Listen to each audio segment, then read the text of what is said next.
Alors bonjour à vous, aujourd'hui nous allons parler du mythe d'Andromède. Puisque vous avez probablement compris que dans mes vidéos je décline une approche de la psychanalyse via la mythologie grecque, et que l'occasion est là d'aborder le sujet. Alors il faut partir du principe, c'est une vision personnelle sur la mythologie grecque, mais que les dieux grecs sont la perfection et que les humains, bien souvent, essayent de se confronter aux dieux, mais étant imparfaits, sont remis à leur place. Et vous allez voir que dans l'histoire d'Andromède, c'est typiquement le cas, avec une mère qui poursuit son ambition au travers de sa fille. Hein, donc Andromède est la fille en question. Et en conséquence de quoi, les dieux condamnent cette fille qui poursuit l'ego de sa mère, la vanité de sa mère, on peut dire. Andromède est sacrifiée, c'est-à-dire enchaînée à un rocher et condamnée à être, si vous voulez, dévorée par un monstre marin. Dans le symbolisme grec, Poséidon, le dieu de la mer, symbolise le ça, hein, c'est-à-dire l'inconscient et la partie de l'humanité prise, si vous voulez, dans un courant sans en être conscient. Donc le monstre marin symbolise, si vous voulez, les tourments, le chaos euh, de la personne qui est prise, si vous voulez, parce que Andromède, qui poursuit l'ambition de sa mère, qui a le front, si vous voulez, de se prétendre l'égal des dieux,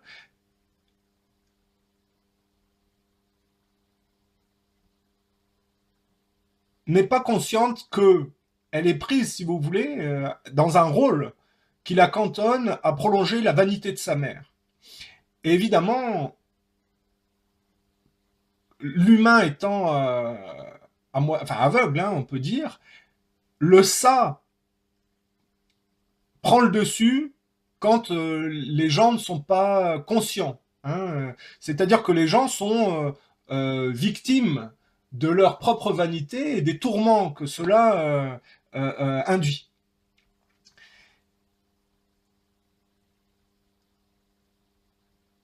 Mais c'est pas négatif, hein, l'histoire d'Andromède, puisqu'il y a un héros qui s'appelle Persée et qui va sauver Andromède, hein, du monstre marin. Et Persée n'est pas n'importe quel héros dans la mythologie grecque, même si c'est pas un héros complètement parfait.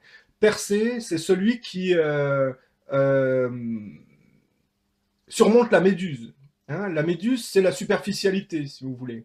Et donc, l'intérêt, c'est, parce que là, vous savez que moi, je parle de transmission intergénérationnelle, de secrets de famille. Hein. On sait que la mythologie grecque aborde le mythe de Chronos avec les nouvelles générations dont Zeus est le chef de file, qui s'extrait, si vous voulez, des anciennes, et donc Chronos est le représentant, hein, Chronos qui mange ses enfants. Et bien là, on a Andromède qui est pris, si vous voulez, dans puisqu'elle prolonge la vanité de sa mère, elle est mangée par Chronos quelque part, version sa mère, ça pourrait être, pour le dire,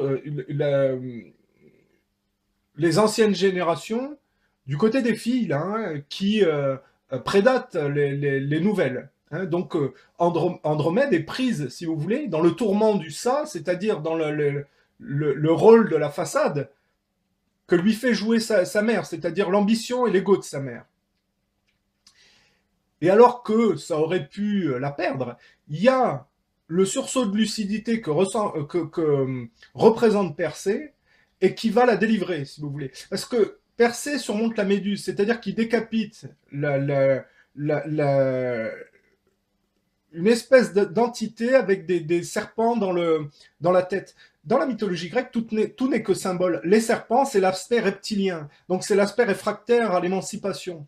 Donc, le fait de couper Méduse, la tête de Méduse, et d'utiliser sa tête pour défaire ses adversaires, ça n'est que la manifestation pour une personne avec une volonté particulière de surmonter la superficialité collective, hein, parce que Persée, quand il décapite la méduse, en fait, il surmonte l'aspect reptilien réfractaire superficiel de l'humanité, si vous voulez. Et le fait qu'il utilise la tête de méduse pour pétrifier les autres, c'est qu'en fait, il observe que les autres sont superficiels et donc il peut plus être battu par les gens qui l'agressent, si vous voulez. Ça, c'est le héros grec Persée. Et donc, ce que fait Persée, c'est qu'il délivre Andromède, si vous voulez, euh, de la superficialité de sa mère, vous voyez. Et donc, il la coupe de la transmission intergénérationnelle dégradante. Parce qu'on peut avoir une transmission intergénérationnelle bénéfique.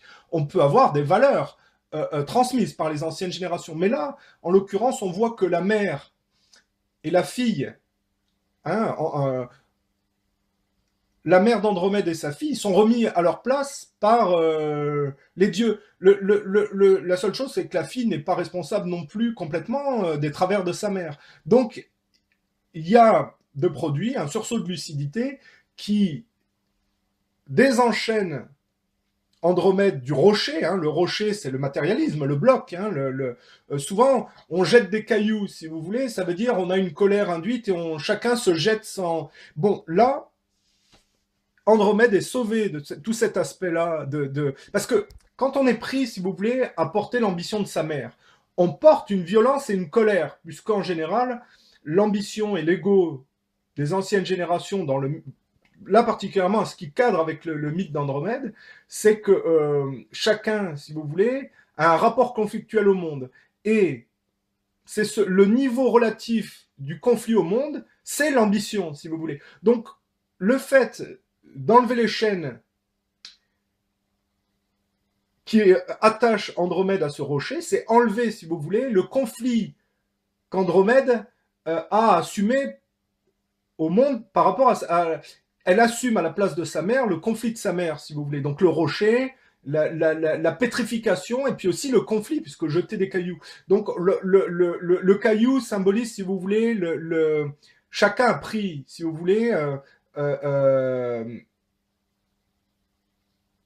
chacun a payé du rapport intergénérationnel, chacun a pâti du rapport intergénérationnel. Et le fait de se lancer dans la compétition de jeter le caillou, c'est que chacun jette, si vous voulez, sa colère. Et de désenchaîner, si vous voulez, Andromède de ça, c'est de sortir cette fille de l'ambition de sa mère et du rôle de façade que ça lui fait jouer, mais aussi de la colère que porte sa mère. Donc, Persée est véritablement le héros qui sauve Andromède de la superficialité, du chaos, du ça, si vous voulez. Bon, l'évolution part du plus vulgaire pour aller au plus subtil. Hein. C'est pas compliqué. Vous observez une méduse. Une méduse est une forme de vie primitive. Elle n'a pas d'yeux et en général, elle se contente de suivre les courants. Hein. Elle a un filament urticant pour piéger ce qui aurait par inadvertance le malheur de passer à proximité.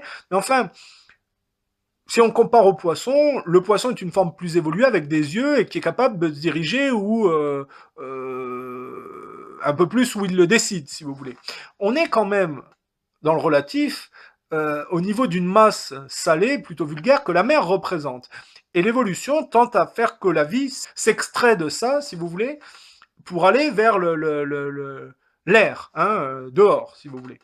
L'évolution suit ça. Et l'humanité fonctionne sur le même principe, c'est-à-dire que si vous observez les étages du cerveau avec l'aspect reptilien et puis le cortex qui est le siège mental, pour aller vers le spirituel, si vous voulez, hein, c'est-à-dire l'ésotérique pour le moment, on a exactement le même la même caractéristique d'évolution, si vous voulez. Et vous remarquez que l'utilisation de l'observation des phénomènes naturels pour y médier un rapport intergénérationnel est totalement compris dans la mythologie grecque, mais aussi dans les autres cultures. Parce que si on utilise la symbolique de l'animalité pour expliquer son rapport au monde, sachant que l'humain est découplé de l'animal, ça veut dire que dans la symbolique, on n'est pas détaché d'un rapport primitif qui a trait à un confinement matérialiste prononcé. Et les cultures ne sont pas toutes sur le même plan à ce niveau-là. L'expression linguistique, notamment, en dit beaucoup. Expliquer qu'on a, par le principe émancipateur de Zeus, le positivisme gréco-romain. hein, où Zeus refuse la pétrification relative à la transmission intergénérationnelle. La transmission intergénérationnelle n'est pas quelque chose qui est définitivement ancré dans le négatif. On peut transmettre des valeurs. Mais nous, on parle de l'aspect négatif, c'est-à-dire le fait que l'humanité qui poursuit la vanité des anciennes générations est pétrifiée dans le monde de l'argile et l'illusion du monde matérialiste, trompeur, si vous voulez. Hein. Et ça renvoie au mythe de la caverne. Mais ça renvoie aussi à un autre mythe, le mythe d'Icare. C'est-à-dire que quand on veut aller vers le ciel sans avoir fait le travail en amont et qu'on confond le monde matérialiste avec l'émancipation spirituelle, eh bien on se brûle les ailes. Et de la même manière que dans le mythe d'Andromède, on est sanctionné, eh bien, dans la réalité du monde contemporain, c'est la même chose. Parce que s'il y a bien une civilisation qui porte cette illusion, c'est le monde anglo-saxon qui se complaît dans le culte de la façade et le culte de la science. Car la science est bien l'apanage de la culture anglo-saxonne. Moi, j'appelle ça la civilisation anglo-saxonne. Et on le comprend en comparant la mythologie nordique à la mythologie grecque, puisque Odin, lui, au lieu de s'émanciper en gardant son originalité comme Zeus des anciennes générations, lui, il fait l'erreur de troquer un de ses yeux contre la science, qu'il diminue, et ce qui fait qu'il est broyé dans la lutte finale contre les forces matérialistes par les mâchoires du loup Fenrir, qui est la symbolique du chien enragé, chien primitif enragé. Enfin, oui, parce que le chien est plus évolué que le loup, qui est un aspect primitif, si vous voulez. Bah oui, il y a aussi un ordre. Hein, cet aspect plus superficiel de la culture anglo-saxonne se traduit également dans leur rapport linguistique aux choses. Car regardez, on utilise dans le mythe de Méduse l'observation du phénomène réel de ce qu'est la méduse par rapport au monde marin. On utilise ce phénomène-là pour expliquer le rapport qui bloque les gens dans la superficialité. La méduse, en plus de ce rapport pétrifiant qui bloque les gens, a des cheveux, si vous voulez, reptiliens. C'est-à-dire que l'ego narcissique archaïque, l'aspect archaïque de l'être humain, le matérialisme, trafique probablement, c'est-à-dire l'influence du cerveau reptilien sur le cortex, trafique le discours au profit d'une complaisance archaïque matérialiste, si vous voulez. C'est ça toute la duplicité de Méduse, qui pétrifie l'homme donc dans le monde de la vanité. Et toute la lutte de l'homme consiste à s'extirper de cette imposture pour aller vers le spirituel et pouvoir exprimer l'âme, si vous voulez, au lieu de s'agiter dans l'argile au profit d'un ego narcissique et complexé qui dupe son monde par l'incapacité de cerner le ça.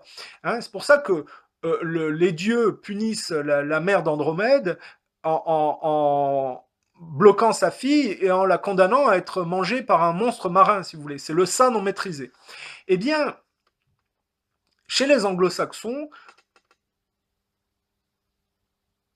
l'observation du monde fait que le rapport à la méduse et au poisson n'est pas le même que dans la culture gréco-romaine. Puisque si chez les gréco-romains, on ne fait pas l'erreur de confondre la méduse et le poisson, chez les anglo-saxons, chez les nordiques, si vous voulez, on induit que la méduse est une forme de poisson, hein, parce que jellyfish en anglais, ça veut dire poisson gélatine. Si on utilise l'observation du monde animal pour y médier son rapport au monde, le fait de ne pas être capable de faire la scission entre un poisson qui est à l'aise comme un poisson dans l'eau, c'est bien la manifestation du fait d'utiliser le monde animal pour y médier son propre rapport au monde. Donc si chez les gréco-romains et les cultures chrétiennes qui donneront le catholicisme et l'orthodoxie, on ne fait pas l'erreur de confondre la méduse et le poisson, si vous voulez, c'est qu'il y a un rapport plus subtil au niveau de l'émancipation. Par contre, dans la culture anglo-saxonne, mue par l'aspect nordique défaitiste, qui va induire le truchement des autres courants, hein, c'est-à-dire que le protestantisme va trafiquer le catholicisme et l'orthodoxie pour les superficialiser dans des normes consuméristes standardisées, si vous voulez. Le fait que dans le monde anglo-saxon, on confonde la méduse comme un genre de poisson induit un rapport plus superficiel au monde. On n'a jamais dit être à l'aise comme une méduse dans l'eau, si vous voulez. Par contre, eux, le fait de dire que la méduse est une forme de poisson fait qu'on ne peut plus être à l'aise comme un poisson dans l'eau si une classification du poisson induit la superficialité de la méduse. Vous voyez ce que je veux dire? Tout est rapport dans l'observation au monde et à la médiation de cette observation dans son rapport émancipatif, si vous voulez. Et le fait que ce monde-là, qui se complaît dans le culte de la science, induit les autres en erreur, dans la vanité et l'illusion du monde de l'argile, est toujours sanctionné, comme dans la mythologie grecque, par un rappel à l'ordre. Le mythe d'Icare correspond tout à fait à notre mode contemporain, où on prétend aller vers le ciel sans en avoir les attributs, si vous voulez. Alors, on voit bien qu'Andromède est sauvé par un héros qui a les caractéristiques et les attributs de Zeus. Mais si on tente à effacer l'héritage de la mythologie gréco-romaine et l'aspect émancipateur contenu dans la chrétienté, le mythe du Christ, au profit d'un négationnisme spirituel et d'un révisionnisme qui tente à faire passer des cultures plus superficielles pour le progrès, alors les mêmes causes produiront les mêmes effets. C'est-à-dire que des cultures qui tentent à aller vers le ciel en étant de plus en plus superficielles retomberont de haut, si vous voulez. Et ça, c'est la réalité. C'est pourquoi il ne faut pas prendre les mythes de la Grèce antique de haut, car en réalité, elles permettent d'avoir des clés de lecture pour s'en sortir et s'extirper, si vous voulez, de l'illusion de la vanité du culte de la science, porté par la superficialité du monde anglo-saxon qui, par le défaitisme nordique, si vous voulez, induit d'être moins émancipé dans le fond que le principe contenu par Zeus dans la mythologie grecque.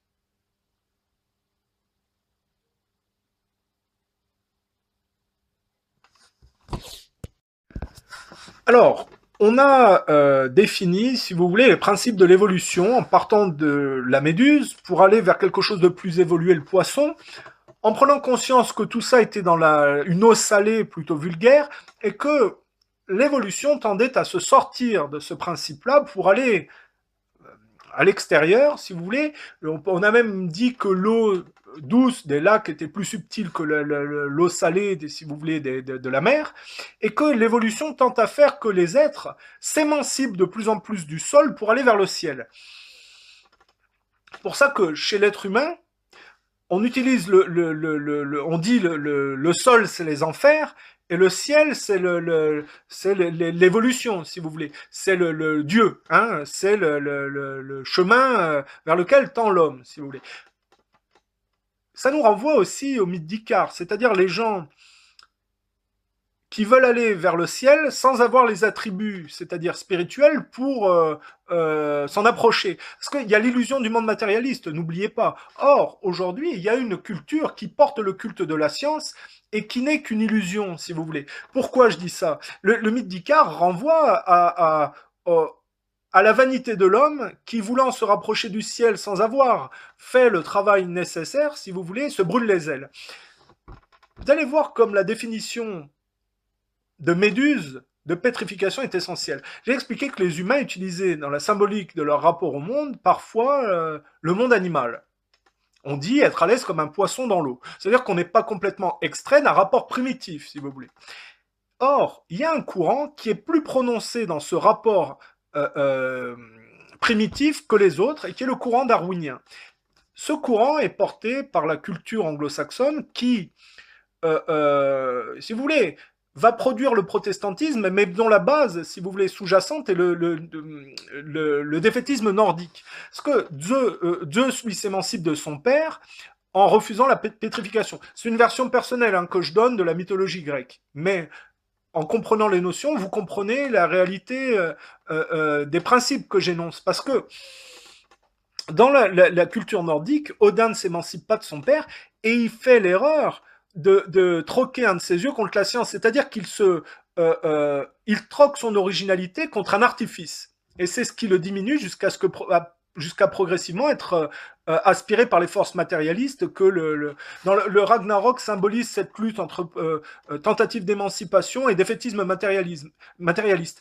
Et Odin finit broyé par les mâchoires du loup Fenrir, qui est la symbolique du chien enragé pris dans le conflit intergénérationnel, mais comme il s'est diminué dans la sens, si vous voulez, il n'a pas les attributs pour s'en sortir correctement. Et je disais tout à l'heure que la culture anglo-saxonne, qui va travestir, si vous voulez, le positivisme gréco-romain, le christianisme dans sa version catholique et orthodoxe, par une prédation subtile de superficialité, si vous voulez. Parce que, regardez, chez les darwiniens, dans l'expression linguistique, on utilise la méduse comme une forme de poisson. Parce qu'on dit, chez les anglo-saxons, on dit jellyfish, poisson gélatine. Or, on ne fait pas la scission de découpler la méduse du poisson. Dans la mythologie grecque, la méduse pétrifie les autres. Mais si on dit, par exemple, être à l'aise comme un poisson dans l'eau et qu'on identifie la méduse comme une sorte de poisson, ça veut dire on induit la superficialité de manière subtile dans son rapport au monde, puisque j'ai dit qu'on utilisait l'observation du monde naturel pour exprimer son propre rapport au monde. Si on prend la méduse et qu'on la confond avec un poisson, ça veut dire qu'on induit la superficialité dans son courant de pensée.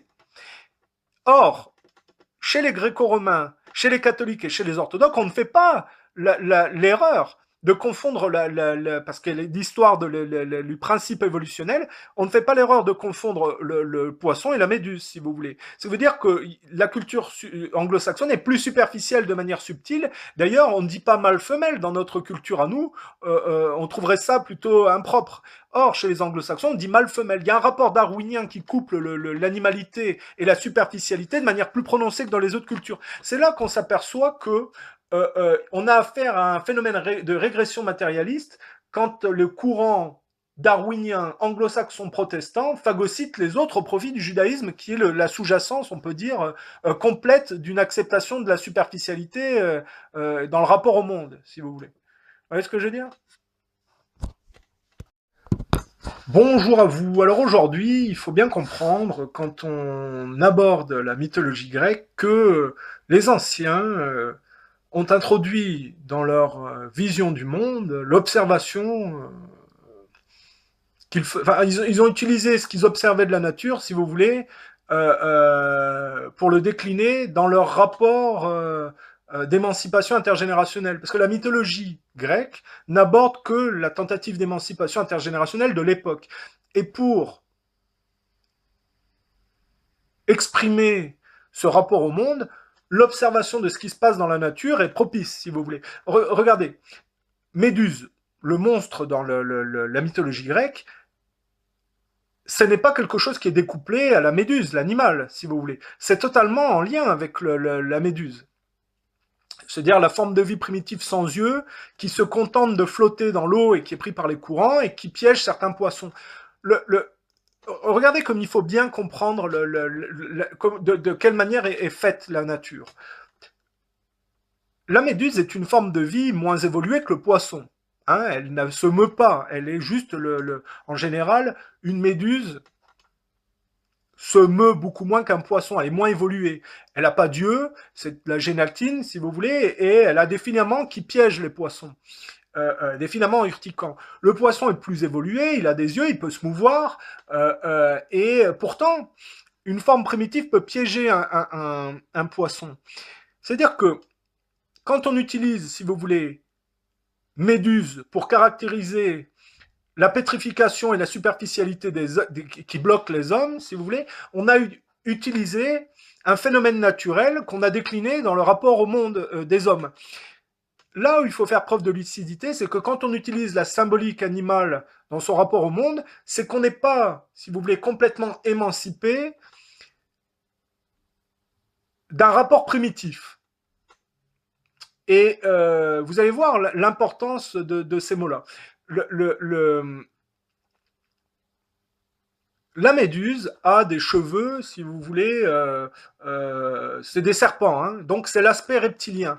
C'est un monstre, donc les cheveux de méduse symbolisent le chaos, le conflit, si vous voulez, l'aspect réfractaire humain. Mais pour toute personne évoluée, ça ne devrait pas. Il y a l'imagination exaltative, c'est-à-dire qu'on en fait tout un plat, on met, si vous voulez, des petits problèmes, parfois prennent des allures monstrueuses. Méduse ne représente que la superficialité, l'archaïsme, l'aspect reptilien, le chaos, si vous voulez, et puis l'aspect qui passe, si vous voulez, par la manipulation, le mensonge. Mais vous remarquez que quand on voit, même aujourd'hui, hein, l'expression par le cinéma ou ce genre de choses de la mythologie grecque, on a encore cette imagination exaltative qui en fait des tonnes sur des phénomènes tout simples, si vous voulez. Alors,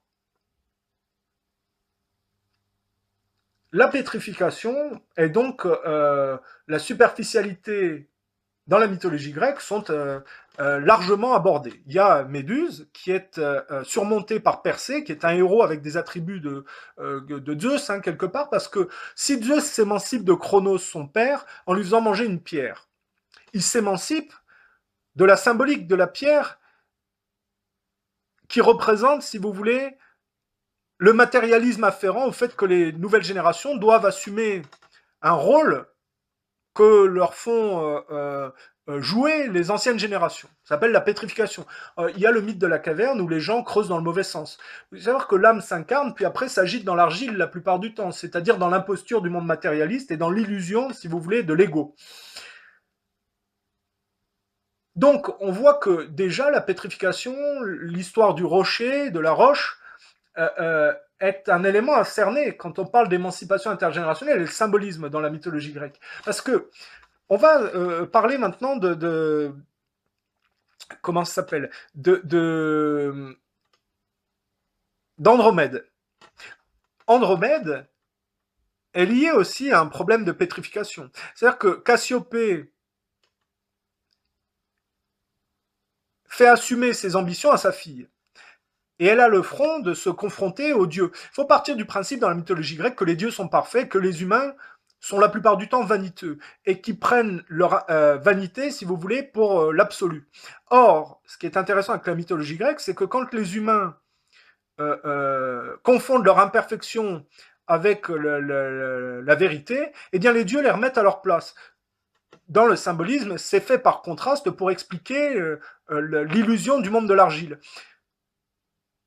Andromède poursuit les ambitions de sa mère. Donc elle est prise, si vous voulez, dans le chaos de la confrontation qu'induit la prolongation de cet ego de sa mère, si vous voulez, de l'ambition de sa mère. Zeus, c'est le chef de file des dieux grecs. Il a un frère qui est Poséidon. Poséidon n'est pas n'importe quel dieu, c'est le dieu des mers. Or, l'eau, la mer, ça symbolise les courants de pensée, le ça, l'inconscient. Chez les dieux, il est maîtrisé, mais chez les humains vaniteux, c'est une mer torturée qui aspire de manière régressive les êtres qui en sont prisonniers. Si Andromède est puni par Poséidon, est condamné, si vous voulez, à être enchaîné à un rocher et à être dévoré par un monstre marin, c'est que la vanité de l'humain fait que l'inconscient, c'est comme le mythe de l'iceberg, hein, il y a ce qu'on voit à la surface, puis en dessous. Mais si chez les dieux, tout ça est maîtrisé, chez l'humain, si vous voulez, les gens qui sont pris dans l'illusion de la vanité sont aspirés par une mer chaotique et avec un aspect sous-jacent beaucoup moins parfait que ce que proposent les dieux. Et le fait qu'Andromède soit attaché à un rocher, si vous voulez, et condamné à être mangé par un monstre marin, c'est totalement la manifestation, si vous voulez, de l'ego de sa mère qui rend prisonnière Andromède, si vous voulez, d'une charge ingrate.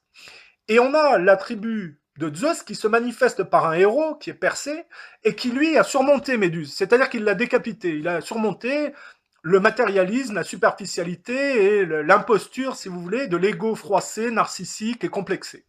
Parce qu'il faut bien comprendre que quand les gens se jettent des pierres, ils se jettent leur complexe, leur rapport au monde biaisé, par ce que il y a un rapport intergénérationnel biaisé. Si vous voulez, on n'a pas réussi à s'émanciper comme Zeus. On n'a que des humains hein, dans l'histoire. Donc on n'a pas la possibilité d'être parfait. Quoi. Et la pierre à laquelle, le rocher auquel est attaché Andromède symbolise la vanité, le conflit et le fait de, si vous voulez,